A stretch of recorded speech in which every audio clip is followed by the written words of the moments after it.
yang bisa kita ambil dan kita terapkan dalam kehidupan kita sehari-hari. Baik, tema kita pada siang hari ini yakni mendidik anak agar terhindar dari LGBT. Ya. Baik, untuk lebih lengkapnya, mari sama-sama kita tetap di sini dan dengarkan tentang materi hari ini. Pada Ustaz disilahkan. Assalamualaikum warahmatullahi wabarakatuh. Waalaikumsalam warahmatullahi wabarakatuh. Bismillah wassalatu wassalamu ala Rasulillah, la haula wala quwata illa billah wa ba'du. Yang sama-sama kita banggakan para pengurus Yayasan Amirul Siddiqi, Ustazah Yami, Ustazah Rahmi, juga yang saya muliakan bapak-bapak, ibu-ibu, para pengajar sekolah Islam terpadu Siddiqi, juga ibu-ibu sekalian yang dimuliakan Allah Subhanahu wa taala. Alhamdulillah, segala puji bagi Allah atas segala nikmatnya pada kita semua. Salawat beri salam kepada Rasulullah, tauladan kita hingga akhir zaman nanti. Baik, Bapak Ibu sekalian, hari ini kita akan membahas tentang mendidik anak agar terhindar dari LGBT. Kenapa kita membahas ini Bapak Ibu sekalian? Karena memang LGBT di beberapa tahun sekarang ini sungguh sangat memprihatinkan. Seperti kemarin saya sampaikan, di Bekasi itu naik 100 kali lipat dari 540-an menjadi lebih dari 10 kali lipat, maaf, dari 5.800 sekian. Begitu juga di Jambi ada grup khusus namanya grup LGBT di Facebook, itu anggotanya ada 12.000 orang. Itu yang ketahuan. Dan ada beberapa info yang saya dapatkan bahwa pengurus cabang LGBT itu hampir di 27 provinsi di Indonesia itu sudah ada. Bahkan itu sudah sampai ke rantingnya, sudah di beberapa daerah sudah ada. Jadi ini Bapak Ibu sekalian sangat-sangat memprihatinkan hal-hal demikian, hingga mari kita memahami dan mendidik anak kita agar terhindar dari pengaruh ini. Apa yang dimaksud dengan LGBT itu? Dalam Islam Bapak Ibu sekalian, LGBT itu akronim dari lesbian, gay, biseksual, dan transgender, ya. Jadi ini merupakan penyimpangan orientasi seksual dan atau identitas gender dari fitrah penciptaan manusia. Karena sejatinya penciptaan manusia yang enggak seperti ini. Dan satu-satunya Bapak Ibu sekalian, binatang yang selain amafrodit itu yang melakukan hal ini yang saya tahu hanya babi. Selain babi tidak ada. Kecuali yang hermafrodit, misalnya kayak siput dan lain sebagainya, karena memang dia punya dua kelamin, itu nggak masuk dalam kategori ini. Dan di dalam Islam Bapak Ibu sekalian sudah dibahas dengan istilah liwat atau sihak. Dan dalam penciptaan manusia Bapak Ibu sekalian, Allah Subhanahu wa taala ciptakan manusia itu berpasang-pasangan agar mereka saling melengkapi dan meneruskan keturunan. Sementara orang-orang LGBT itu mereka bagaimana mungkin mereka akan mendapatkan keturunan. Sampai ada presiden Zimbabwe, itu termasuk presiden yang paling keras terhadap LGBT. Dia mengatakan kalau misalnya ada LGBT yang ketahuan, mereka akan dipenjara. Kalau mereka berhasil membuktikan kalau mereka bisa punya anak dari hubungan mereka, saya akan legalkan, kata dia. Ya, saya akan kurung sampai ada yang hamil gitu kan. Kalau enggak itu terjadi, maka saya akan penjara mereka dan akan hukum mereka. Ini presiden non Islam pun berani mengatakan demikian. Dan Bapak Ibu sekalian, saking dahsyatnya di luar negeri, itu sudah ada 38 negara di dunia yang sudah melegalkan pernikahan sejenis. Ya, sudah 38 negara. Sampai ada seorang pendeta mengatakan begitu prihatin dan mereka berterima kasih kepada kita umat Islam. Kata mereka, kalau bukan umat Islam yang menahan laju pergerakan dari LGBT, niscaya kita sudah jadi LGBT semua. Dalam Islam Bapak Ibu sekalian, LGBT itu diharamkan, ya, karena bertentangan dengan fitrah. Dan kita temukan kisahnya di kisah kaum Nabi Lut yang dihancurkan oleh Allah Subhanahu wa taala. Dari situlah, dari Lut inilah tadi ada kalimat liwatnya. Ada juga negeri yang dihancurkan adalah negeri Sodom and Gomorrah.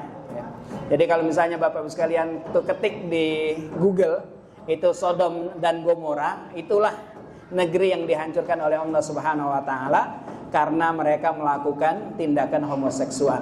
Dari situlah kemudian dapat kalimat dalam bahasa Indonesia kalimat sodomi, ya, dari kalimat Sodom tadi. Bagaimana Islam menghukum pelaku LGBT? Ada 3 Bapak Ibu sekalian yang saya temukan di ranah fikih.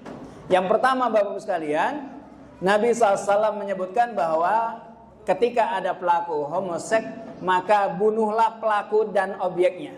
Ya, subjek dan objeknya bunuh. Yang sebagai laki-laki dan sebagai perempuannya itu dibunuh. Kalau perempuan enggak, cuma dipenjara. Ya, beda dengan laki-laki. Adapun Ali bin Abi Thalib radhiyallahu anhu, beliau mengatakan ketika rapat yang diadakan oleh Abu Bakar As-Siddiq radhiyallahu anhu, beliau mengatakan pelakunya dibakar. Adapun Imam Ibnu Abbas radhiyallahu anhuma ketika ditanya tentang pelaku homoseks, beliau mengatakan hukumannya adalah dicari gedung yang paling tinggi di daerah itu, kemudian pelakunya dijatuhkan dari atas, kemudian ketika di tanah dilempari sampai mati, ya. Jadi kalau misalnya sini gedung tertinggi apa? Gedung 9, ya. Gedung 9. Nah, itu dari atas itulah dilempari, masukin karung, lemparin. Kemudian begitu sampai di bawah, lemparin sampai benar-benar mati. Kata beliau, seperti inilah Allah Subhanahu wa taala menghukum kaum Nabi Lut. Kan itu kan dijungkirkan. Faja'alna 'aliha safilaha wa amtarna 'alaihim hijaratan minas sama. Kata Al-Qur'an, kami jungkir balikan mereka, baru kemudian kami lempari dengan batu. Ini pendapat dari Imam Ibnu Abbas radhiyallahu anhuma. Yang ketiga Bapak Ibu sekalian, agar itu tidak terjadi, maka Islam melarang menyerupai gender berlawanan. Laki-laki mengharamkan jangan sampai seperti perempuan, baik gayanya maupun pakaiannya, begitu juga sebaliknya. Karena Nabi SAW menyebutkan bahwa beliau melaknat laki-laki yang menyerupai perempuan dan perempuan yang menyerupai laki-laki. Bahkan Umar bin Khattab itu pernah di masa beliau itu ada cowok yang agak melambai, sama beliau dipukul suruh jalan tegap. Jadi gebuk, ya, namanya Umar, ya Bapak Ibu sekalian. Umar itu jago gulat, emang kalau tenaga nabok nggak nanggung-nanggung gitu kan. Akhirnya apa? Begitu ditabokan ketiga barulah dia jalan secara tegap. Ini Bapak Ibu sekalian, di dalam Islam terkait dengan LGBT. Apa saja Bapak Ibu sekalian penyebab munculnya perilaku LGBT? Yang pertama Bapak Ibu sekalian, faktor lingkungan dan pergaulan. Pergaulan bebas itu sangat-sangat berpengaruh pada timbulnya keinginan untuk menjadi LGBT. Yang kedua Bapak Ibu sekalian, ada paparan konten LGBT di media sosial, film dan budaya. Begitu juga Bapak Ibu sekalian, sekarang ada beberapa yang masuk di buku pelajaran. Sempat ada. Jadi saya lihat fotonya, pernah dapat fotonya, itu ada tulisan anak kecil di samping kiri kanannya 2 laki-laki. Dan di tulisannya apa? Dia ngarang, saya bersyukur ada ayah dan papa yang senantiasa menyemangatiku. Jadi ini Bapak sekalian, paparan LGBT banyak film-filmnya, dan diantaranya mungkin kita tidak sadar film Upin Ipin juga ada. Ada Abang Saleh gitu kan. Itu kan sudah mulai hingga masyarakat itu anak-anak kecil udah dari ini, ada Abang Saleh yang melambai gitu kan, hingga akhirnya tidak sadar mereka kemudian menerima orang-orang yang melambai. Yang berikutnya Bapak Ibu sekalian, normalisasi LGBT di masyarakat. Jadi mereka menganggap ya biasa aja, hak asasi manusia. Toh juga otaknya beda dengan otak orang normal. Itu normalisasinya. Dan Bapak Ibu sekalian, ini juga merupakan bagian dari skenario global. UNICEF itu Bapak Ibu sekalian punya program untuk normalisasi LGBT. Ya. Jangan salah gitu kan. Mereka apalagi kalau misalnya pengen ngadain acara terkait dengan membahas LGBT, legalisasi LGBT, dananya kenceng itu dari UNICEF ya. Yang kedua Bapak sekalian, faktor pengasuhan keluarga. Jadi biasanya tuh sudah mulai agaknya itu kalau salah keinginan dari ibu yang mengandung. Jadi kalau misalnya pengen anak perempuan gitu kan, udah senang-senang gitu, pengen bajunya dibeliin pink, ibunya sudah ngarep, lahirnya laki-laki, itu biasanya sudah mulai ada bibit-bibitnya. Yang kedua Bapak sekalian, salah asuhan. Gitu ya. Biasanya yang salah asuhan ini yang kakak-kakaknya perempuan. Jadi kakaknya adik-adiknya apa didandanin, pakai jilbab gitu kan, diajakin masak-masakan gitu. Nah, ini yang salah asuhan. Yang berikutnya Bapak sekalian, kurangnya perhatian dari orang tua hingga mereka tidak menempatkan anaknya pada fitrahnya. Nanti kita akan bahas seperti apa hal demikian. Yang keempat Bapak sekalian, ada trauma masa kecil, yaitu adanya pelecehan di masa kecil. Biasanya di masa kecil dia mendapatkan pelecehan dari orang, maka ketika dia dewasa biasanya dia jadi predatornya gitu ya. Yang terakhir Bapak sekalian adalah ketidakhadiran figur ayah dan ibu, hingga akhirnya mereka kehilangan orientasi dalam kehidupan mereka. Yang berikutnya Bapak sekalian, faktor psikologis. Di antaranya adalah kebingungan identitas, karena orang tuanya tidak mengajarkan dia, kamu itu laki-laki, kamu itu harusnya gini. Kadang kan Bapak sekalian dari keluarga kayak gitu.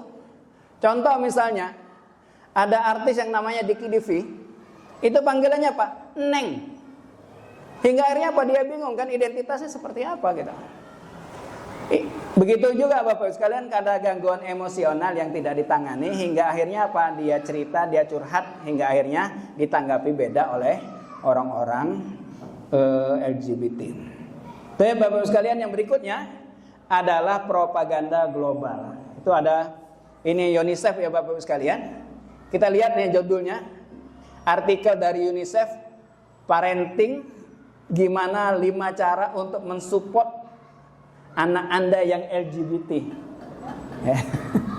Sampai segitunya. Kalau di Indonesia itu ada yayasan namanya Yayasan Cemara, yang mereka ngurusin kayak gitu.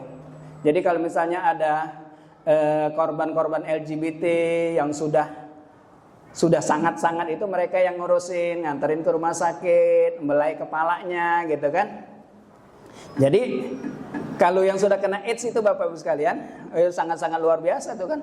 Karena imunnya sudah hilang, otaknya berjamur lah, penyakit paru-paru, TBC. Maka sekarang Bapak Ibu sekalian, ketika ada orang yang batuk-batuk yang agak ini, yang diperiksa duluan apa? AIDS-nya.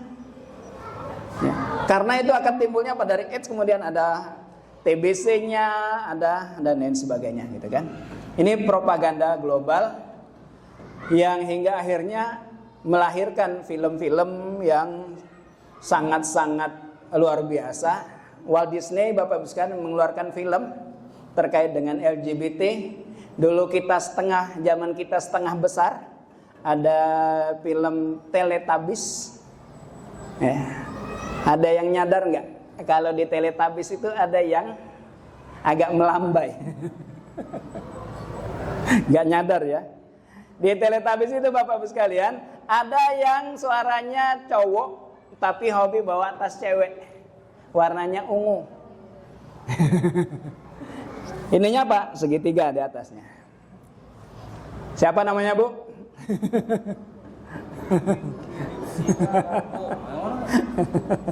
Cari aja sendiri gitu.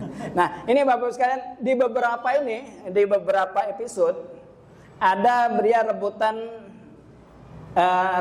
rok, rebutan tas perempuan sama sama Po, maaf. Po itu kan sosok perempuan ya.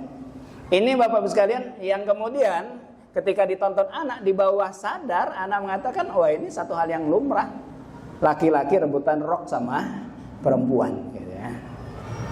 Tapi Bapak Ibu sekalian, ini sebab-sebab munculnya perilaku LGBT. Gimana agar anak kita terhindar dari LGBT Bapak Ibu sekalian? Yang pertama, tanamkan fitrah gender sejak dini. Kenalkan peran laki-laki dan perempuan secara jelas. Kamu itu laki-laki, nak. Ya. Jadi disampaikan, karena Bapak Ibu sekalian, ketika kita mengatakan demikian secara berulang, maka otak akan merespon. Ya. Maka ini yang kita kenali dengan istilah hipnoterapi.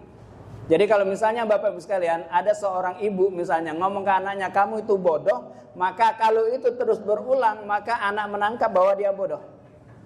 Otaknya akan merespon bahwa dia nggak bakalan bisa melakukan hal-hal yang menuju kepintaran. Maka kita, sebagian kita, kenapa nggak bisa bahasa Inggris? Karena kita sudah mencap bahasa Inggris sulit. Matematika juga sama gitu kan. Hingga akhirnya apa? Ketika ketemu dengan bahasa Inggris baru lihat tulisannya udah puyeng duluan. Kenapa? Karena otak sudah menghipnotis dirinya bahwa ini sulit. Maka Bapak Ibu sekalian, kalau Anda pengen merubah perilaku buruk, maka rusaklah hal itu. Misalnya ada yang kecanduan HP gitu kan. Bentar-bentar buka HP. Kalau nggak buka HP gitu, nggak ngecek HP kayak bingung gitu. Ini nanti jangan-jangan ada WA yang penting, padahal begitu dibuka gitu kan selama 10 kali buka HP nggak ada yang penting gitu kan, karena memang kita bukan sosok yang penting gitu kan. Jadi gimana caranya Bapak Ibu sekalian? Ubah ringtone kita. Untuk WA itu nggak usah dikasih ringtone, nggak usah dikasih notifikasi. Agar apa? Kita nggak terlalu kita nggak terlalu mementingkan itu. Agar beta endorfin kita yang di kepala kita, hormon yang menjelaskan bahwa kita punya keinginan itu juga terusakkan hingga dia tidak mencatat bahwa itu yang kita inginkan, gitu ya. Jadi ini Bapak sekalian kenalkan, kasih tahu mereka, kamu itu laki-laki. Yang kedua Bapak sekalian, kalau yang perempuan ya gitu, kamu itu anak perempuan, perempuan itu nggak boleh manjat-manjat, itu mah kerjaan laki-laki. Janganlah main sepak bola, itu kan kerjaan mainan anak laki-laki gitu kan. Dijelaskan, kamu laki-laki, kamu perempuan.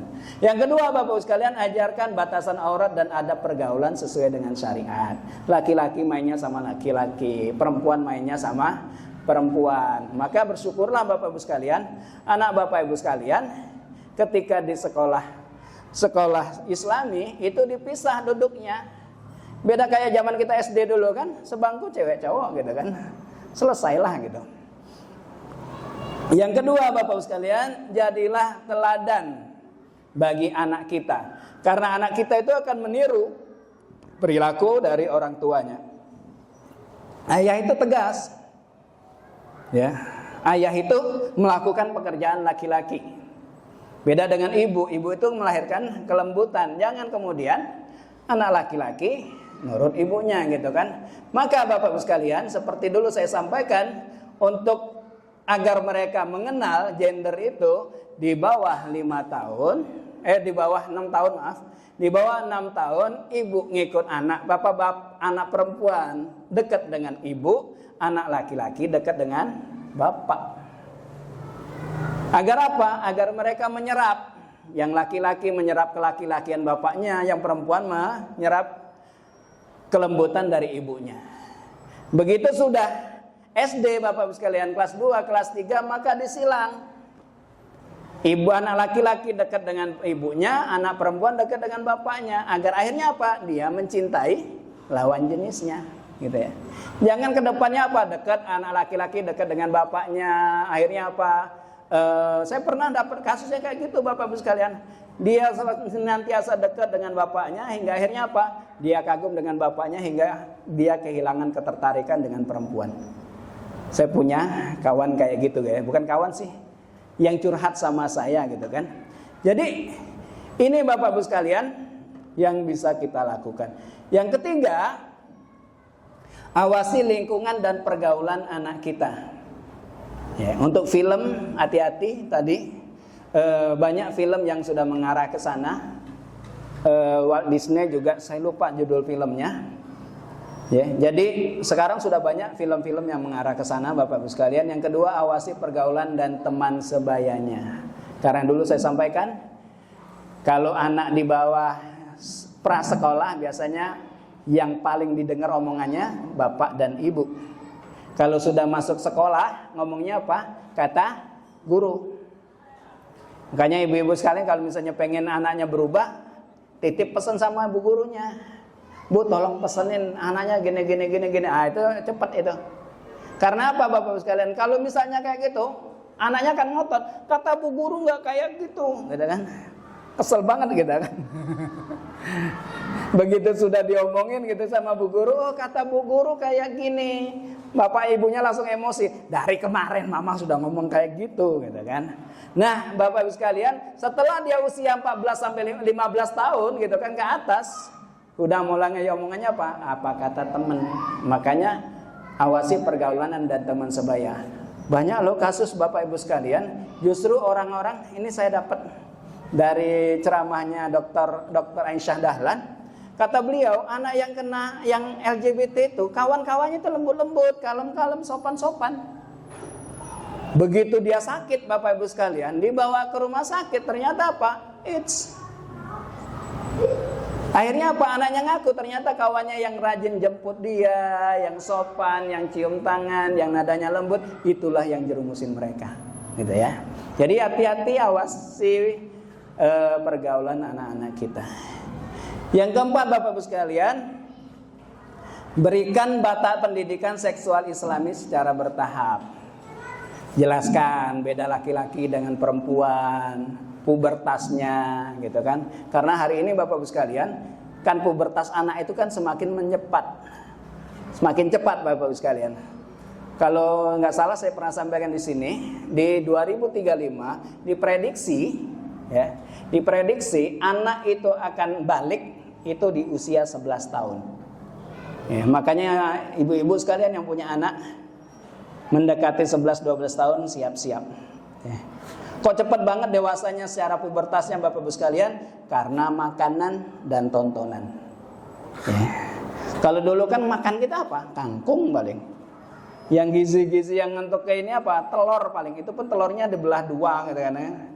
Ada saya dapat ini apa dari kawan, boro-boro belah dua. Kami zaman kami kecil tuh satu telur belah 4 kami dulu kan. Saking nggak ada yang dimakan. Ketemu daging juga pas lebaran saja, gitu kan? Atau pas ada hajatan. Dulu zaman saya tuh waktu saya kecil dulu hajatan di kampung kami ya soto. Ayamnya disuwir-suwir sebesar lidi korek paling ada 5-6 biji gitu kan. Apanya yang bikin gizinya. Anak sekarang bapak ibu sekalian bentar-bentar makan daging, apalagi daging ayam, hati-hati. Kalaupun seandainya terpaksa makan ayam bapak ibu sekalian, hindari sayap dan leher. Ya. Kenapa sayap Ustaz? Karena sayap itu tempat nyuntik hormonnya, banyak penumpukannya di sana. Yang berikutnya bapak ibu sekalian, ajari tentang bahaya zina dan hubungan terlarang. Ya. Karena kalau dulu ya bapak ibu sekalian, orang tua kita ngomongnya apa? Hati-hati anak perempuan. Sekarang anak laki-laki harus lebih hati-hati juga gitu ya. Bahaya LGBT. Dan bapak ibu sekalian, ajari daerah yang tidak boleh disentuh sama sekali. Dan juga ajarin mereka sentuhan yang tidak boleh, yang harus dihindari. Dan ini bapak ibu sekalian disesuaikan sesuai dengan usia. Mana saja bapak ibu sekalian daerah yang tidak boleh disentuh? Yang pertama, jadi ini bapak ibu sekalian ajari mereka bahwa daerah ini hanya disentuh oleh dirinya sendiri atau orang tua dengan izin saat perlu, dan tenaga medis saat memeriksa dengan didampingi oleh orang tua. Selain itu nggak boleh.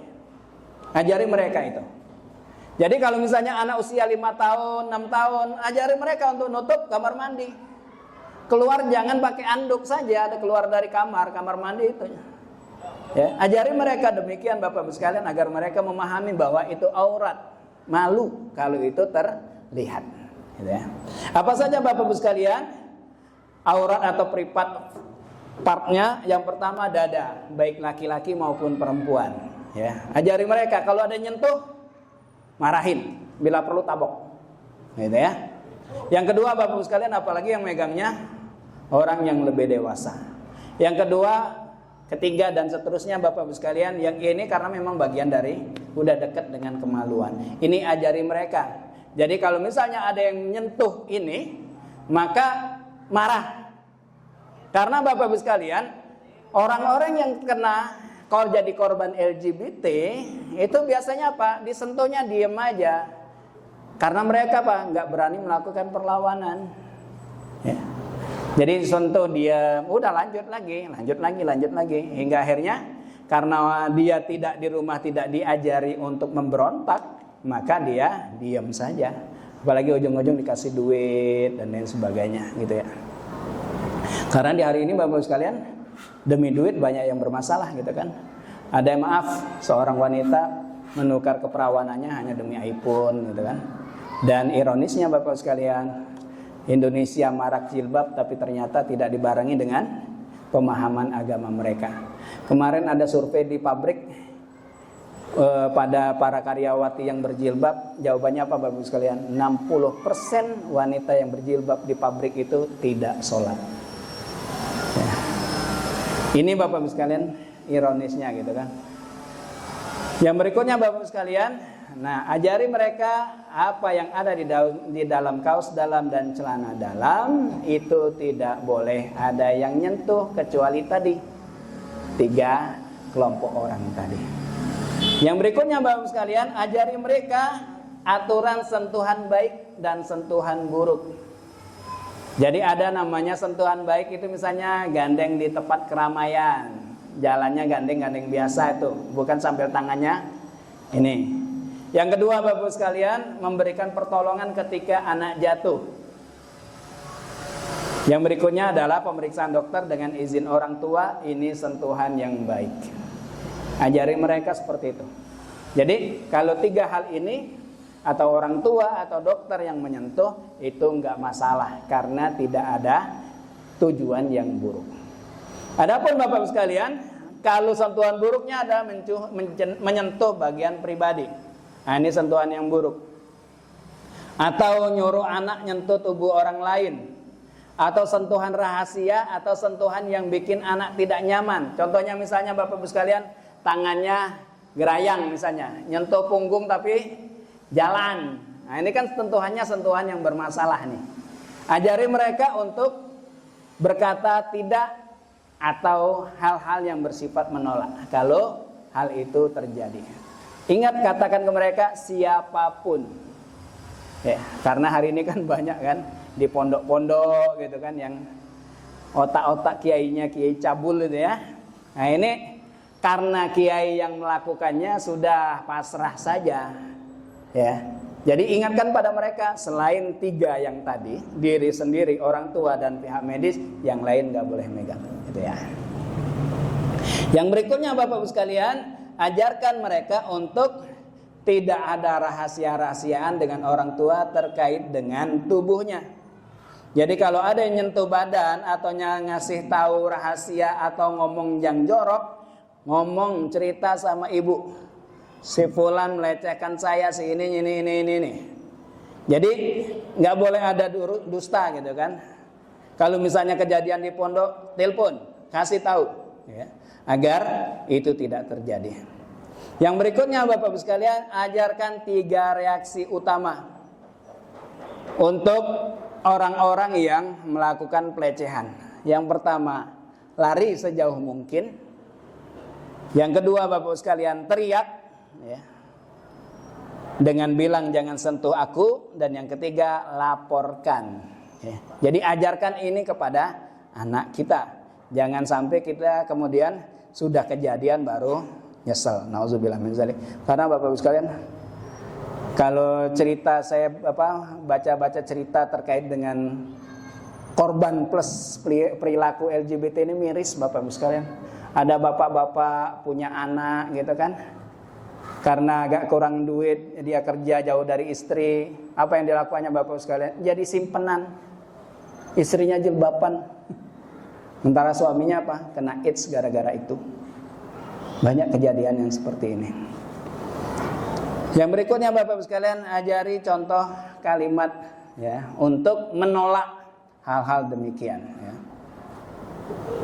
Yang kelima Bapak Ibu sekalian, ajarkan bangun kedekatan emosional dengan anak. Kenapa Bapak Ibu sekalian anak gak mau cerita? Karena gak nyaman dengan kita.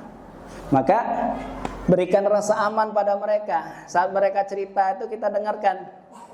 Karena sebagian orang tua itu apa? Males dengar cerita anak, udah capek, pengen istirahat gitu kan.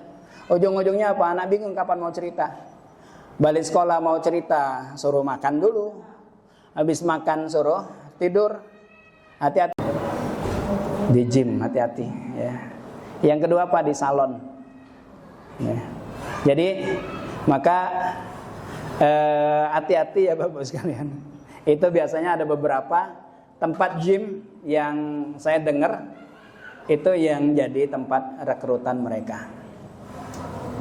Yang kedua Bapak sekalian, dia sering menyendiri dan kurang percaya diri hingga akhirnya apa? Dia direkrut.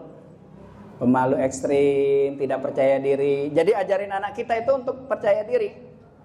Jadi kalau kata Ustazah Aisyah Dahlan itu, anak yang gampang dibully, anak yang gampang direkrut itu cirinya apa? Kalau jalan agak nunduk, nggak gagah kayak gitu.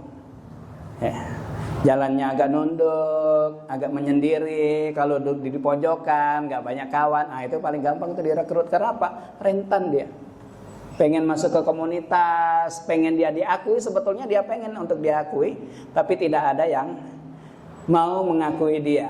Hingga kalau misalnya ada beberapa kawannya yang ngerekrut, yang menghargai dia, yang memuji dia, yang memperlakukan dia dengan baik, itu cepat banget ya. Makanya kita temukan Bapak Ibu sekalian banyak anak-anak yang mendadak, yang tadinya dia di rumah nggak banyak macem gitu kan, ternyata dia gabung di geng, akhirnya jadi anak pang dan akhirnya kabur dari rumah karena ini gitu ya. Yang ketiga Bapak sekalian, yang tidak nyaman dengan identitas gendernya. Tadi sudah kita bahas ya Bapak sekalian, dia ngerasa nggak pantas saya jadi laki-laki gitu ya. Ada yang merasa apa, saya ini salah badan, otak saya perempuan tapi badan saya laki-laki, atau sebaliknya gitu kan. Contohnya apa, kayak Denada gitu kan.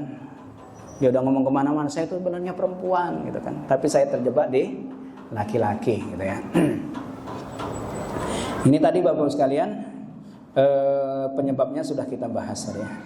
Yang keempat Bapak sekalian, lebih tertarik dengan aktivitas gender lawan secara berlebihan ya.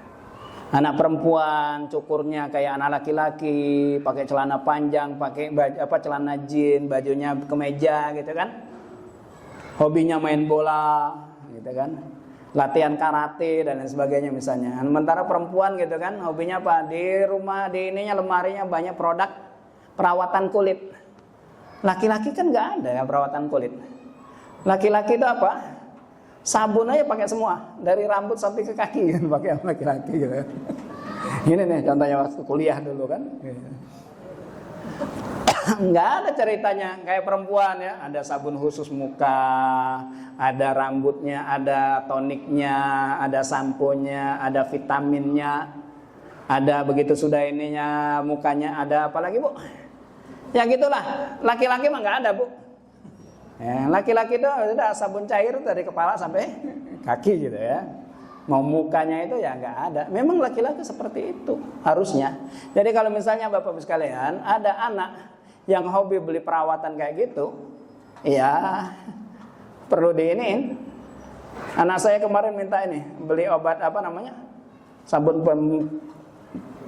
pembersih wajah gitu kan. Kan ada ya yang laki-laki kan. Saya bilangin kamu tuh cowok gitu kan. Kayak gitu sama cewek, ah?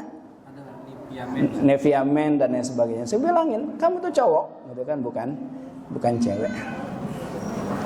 Yang selanjutnya Bapak-Ibu sekalian, paparan media tanpa konten tanpa kontrol ya Bapak-Ibu sekalian. Karena apa Bapak-Ibu sekalian? Karena paparan terus-menerus akan mempengaruhi persepsi normalitas dari anak. Ya ngerasa, oh kayaknya cocok saya kayak gitu kan. Ya. Jadi contohnya apa? Influencer yang menormalisasi LGBT. Kita sekarang lihat Bapak Ibu sekalian, banyak yang mempertontonkan yang kayak gitu. Contohnya siapa? Kalau yang dulu ya ada Dorce ya. Kalau sekarang kan ada tadi Diki Devi, ada Igun, ada siapa yang dari Thailand itu? Nah, Jirayut ya. Ada Ferry siapa? Hah? Ada Ferry ini Bu, yang anggota prediksi itu Bu. Geng motornya yang apa? Andri Taulani itu. Jadi gelarnya di prediksi itu apa Bu? El Kartika. Kekar cantik alami. Ya. Ferry siapa tadi? Ferry Maryadi.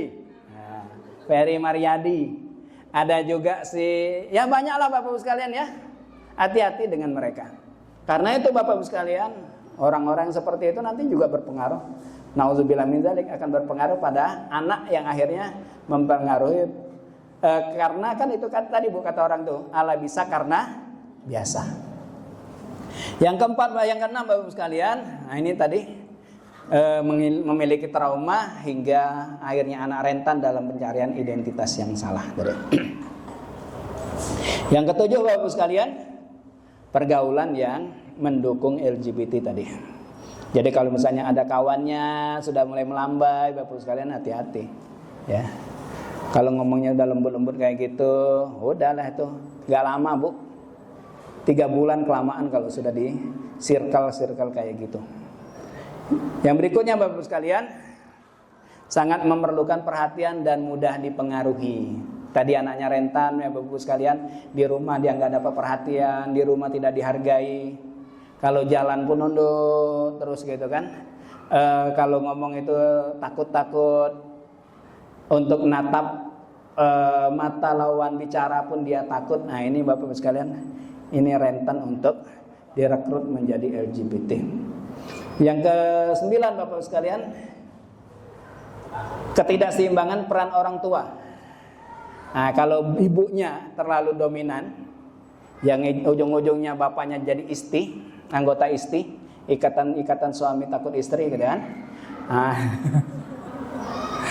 ibunya terlalu dominan, bapaknya jadi takut gitu, suka dimarahin gitu kan. Nah ini Bapak sekalian, anaknya jadi bingung ya. Ini yang jadi kepala keluarga ini siapa nih, bapaknya atau ibunya? Dan berikutnya Bapak sekalian, kalau bapaknya keras, ibunya cuek dan dingin, maka anak perempuannya akan mencari kenyamanan dari teman sejenis. Karena dulu saya sampaikan ya Bapak sekalian, tipe perempuan itu apa? Pengen didengar. Makanya nggak usah heran ya bapak-bapak, kalau ibu itu curhat yang sama, untuk kisah yang sama sehari bisa 5-6 kali. Gitu kan. Harga bawang naik itu bisa dari pagi sampai sore itu ceritanya itu kan. Sampai bapaknya dalam hati ngomong, wah ini sudah cerita yang ke-6 kali gitu ya Allah. Padahal naiknya 1.000. Wah itu naiknya 1.000. Bagi perempuan itu 1.000 tuh ini ya Bapak sekalian, luar biasa gitu kan. Makanya kalau laki-laki dengan perempuan itu masuk pasar tuh beda skemanya, rutenya. Kalau laki-laki itu kan masuk pasar gitu kan, arah sini ke tukang bawang, belok ke tukang sayur, habis itu ke tukang minyak goreng, ke tukang beras, balik. Kalau perempuan enggak, masuk ke tukang bawang gitu kan, kayaknya kurang pas, balik ini lagi, terus balik lagi sini, terserah lagi, ditawar enggak bisa, lari sini, akhirnya nyesel dapat karena sini lebih mahal, balik lagi ke sini kan gitu. Makanya bapak-bapak kalau diajak ibu-ibunya, istrinya ke pasar itu berasa kiamat. Makanya ibu-ibu kadang-kadang suka ngomel, bapak kalau itu nggak asik kalau diajak pasar. Iya bagi ibu asik, bagi laki-laki mah penyiksaan itu. Sakit betis. Tuh, ini jawaban yang pernyataannya jujur, sakit betis kalau ngikutin istri ke pasar. Yang ke-10 Bapak sekalian, ketertarikan berlebih pada tokoh LGBT. Ya, wah ini kalau kata ini junjunganku dan lain sebagainya gitu kan. Tapi enggak juga ya Bapak sekalian, enggak semua yang melambai itu benar-benar melambai. Contohnya kayak Tesi. Tesi itu bukan LGBT murni itu. Ya.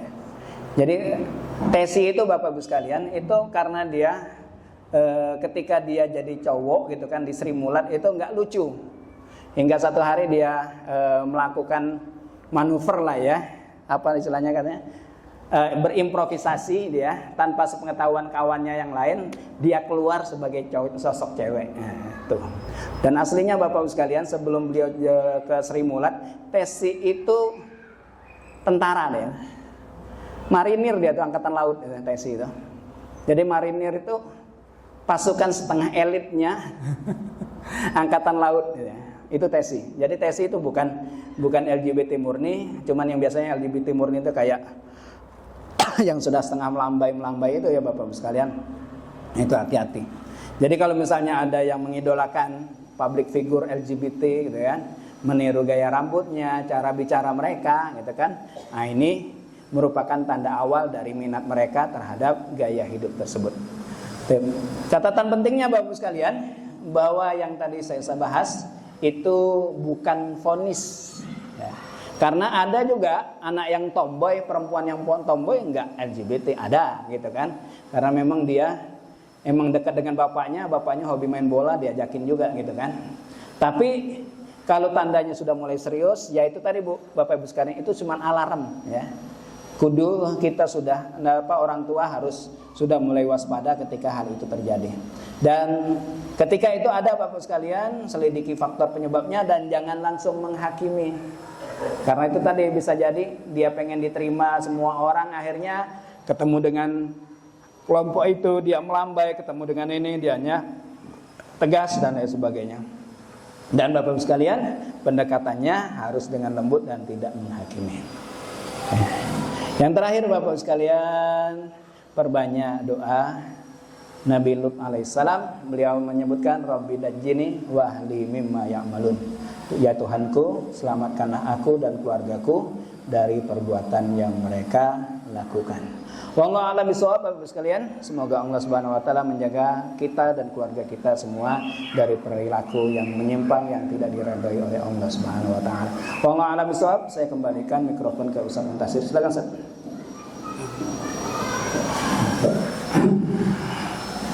Baik, syukran jazakallah kepada Ustaz Ahmad atas yang hari ini ya, berkaitan dengan LGBT, salah satu sikap atau perilaku penyimpangan dari zaman dahulu juga sudah pernah ada, itu Nabi Lut biasanya. Allah sangat membenci ya, karena tidak baik pada ya. Baik Bapak Ibu, saudara-saudara, insyaallah kepada Allah Subhanahu wa taala, mudah-mudahan kita sudah dapat mendengarkan dengan baik tadi berkaitan dengan pengalaman buruk LGBT ya, dan hal-hal yang menyebabkan ataupun ciri-ciri terpaparnya anak-anak dengan